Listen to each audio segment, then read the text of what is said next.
Hi everyone, it's been a little while, but I did want to jump on here really quickly just because I'm still getting a lot of questions, comments of concern, or just questions from you lovely ladies or even husbands, medical professionals, etc. over the Leep videos that I had created some time ago. And so I wanted to just give a yearly update because last year, because of everything that's been going on, I was unable to get an appointment for a checkup or for my annual at the GYN.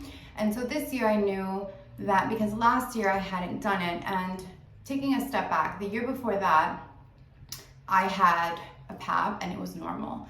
And so because it was normal the year before that, last year I was a little nervous about not doing it just because of my history, but I felt like it was okay given the world situation, right? I wasn't going to be pushing it because I knew that back then they were reserving appointments for real medical emergencies and just people that really needed to get in to see the doctor. So I didn't want to clog the database or like the appointments, etc. So I didn't do one last year, and so I made it a priority to, of course, get my annual this year. And so, like every other time, you go in, nobody really likes going to the GYN. Most women are used to it by now, especially if you've had a few children or a child. For us, it's like a walk in the park. So, went to the doctor, got checked out. While I was there, they also asked me if I wanted to run a STD panel, which, why not? I'm already there. Obviously, I'm in a committed relationship, so there's really nothing that I should be concerned about. But I said, why not, And so I did that. I have an IUD in as well. And so they recommend that every year or every 2 years, you do get in an internal sonogram just to make sure that the placement of the IUD is correct. And for me specifically, I don't like doing them because whatever they put on it, so whenever you're doing an internal sonogram, again, I know most of us are women here or medical professionals, but the internal sonograms, if you're not familiar or if you're younger and you've never had a child or have just never had a reason to have an internal sonogram, but it looks like a long stick, like a wand, right? And so they put a really long, it looks like a condom on it, and then they put some lubricant on it, right? And so every time I get one of those, I get a lot of like irritation or just infections. So honestly, I do not like getting internal sonograms. So I politely declined it. She did let me know that, they need to make sure, and because I didn't go last year, again, I declined it. Don't know if that was smart or not, but I mean, it's fine. Look, it's there, I know it's there, so it's fine. So I declined it. But yeah, she did inform me because I did get the IUD when I was 30. The reason I remember it was because it was for my 30th birthday. We went away on a really nice bucket list trip. We went to Japan, and it was horrendous just because I had gotten the IUD a month before the trip. And for those of you that don't know, whenever you get an IUD placed for the first time, most women tend to bleed for a really long time. And I mean like anywhere from 3 to 6 months. I kind of bled on and off for almost a year. And then once your body adjusts to the IUD, then it's fine and you should have no issues, or that's what it was for me. And so this year I knew that I had to start talking about either getting it removed and getting a new one placed in, or talk through options with my husband because he did agree to get a vasectomy at some point. I'm still waiting because you know how men are.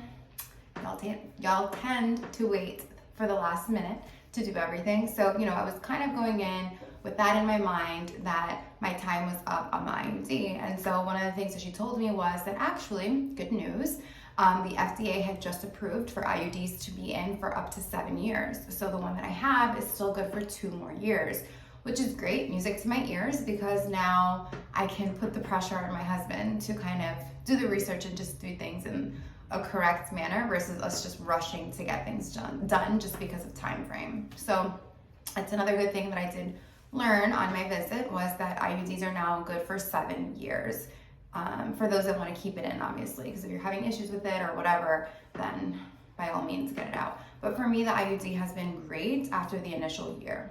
And so there was that. Then regular pap, bam, bam, bam, done. So then they tell you, obviously, no news is good news, right? And so for people that have been in my shoes or our shoes or are going through something similar that is medical, obviously those phone calls, every time you get one, your heart drops just because you know that they only call you if something is amiss, right? So, bam, get the pap, get all of those other things done.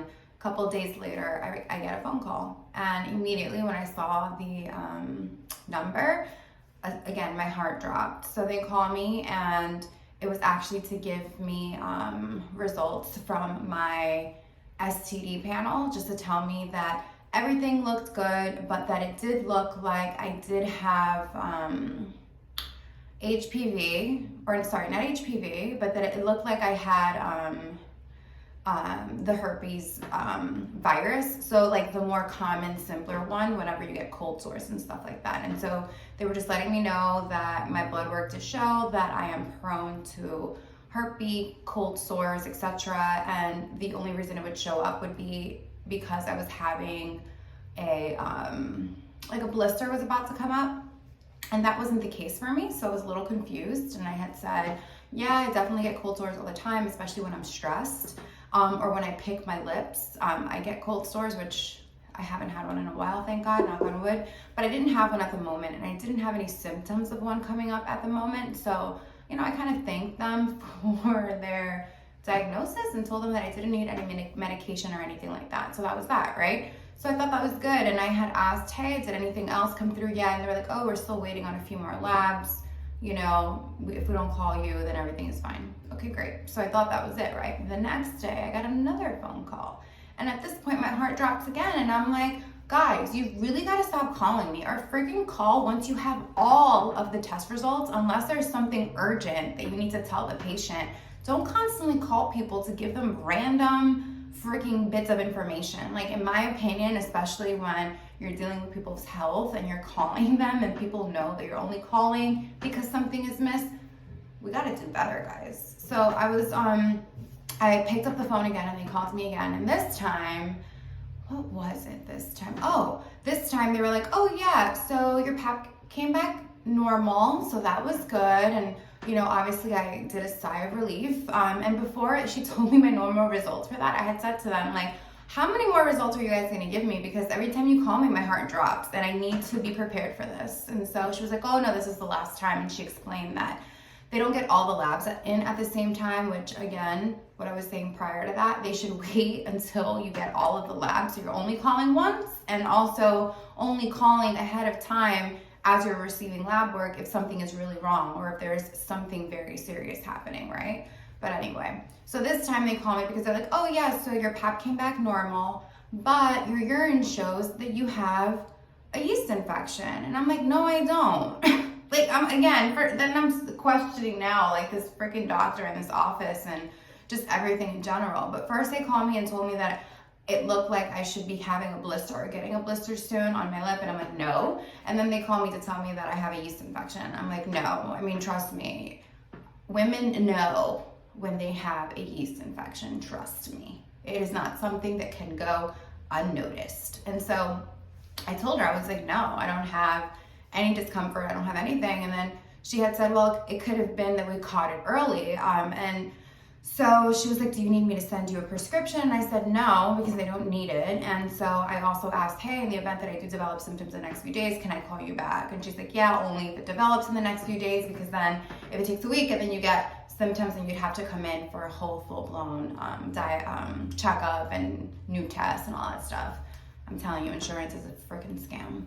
But anyway, those were the two results that I received, and thank God everything else was fine, everything else was normal, and here I am 7 years later, and I'm still 100% okay when it comes to my cervical health, and I'm so grateful. I'm so happy, and honestly, it's just all to say, it's like, even if you have had some good years with normal results, don't sleep on it. Things can change at the drop of a hat. You never know. And a long time ago, I saw this quote, or somebody told me something, I don't remember exactly, but they said to me something like, the things you worry about are the things that don't happen.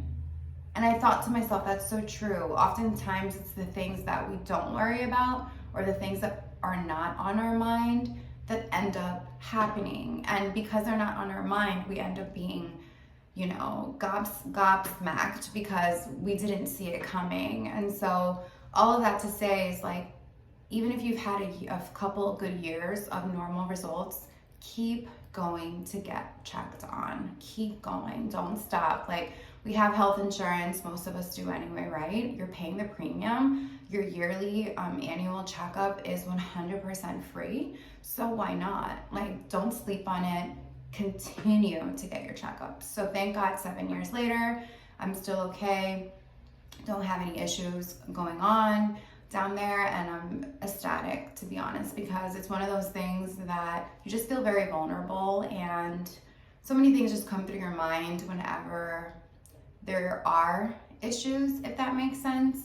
And I still know that this is something or a topic that isn't really spoken about much, just because of the sheer amount of questions that I'm still getting on those really old videos. And don't get me wrong, I absolutely love answering these questions, just because I remember how I felt at that time when I was going through it. So till this day, no matter what, no matter the time, I always take the time to go back and, you know, reply to questions to the best of my ability, understanding, right, that I'm not a medical professional or a doctor. I'm just a woman that went through the same thing that you guys are going through right now. So, you know, I'm really happy that these videos kind of did what they were meant to do. You know, they understood the assignment, like they say.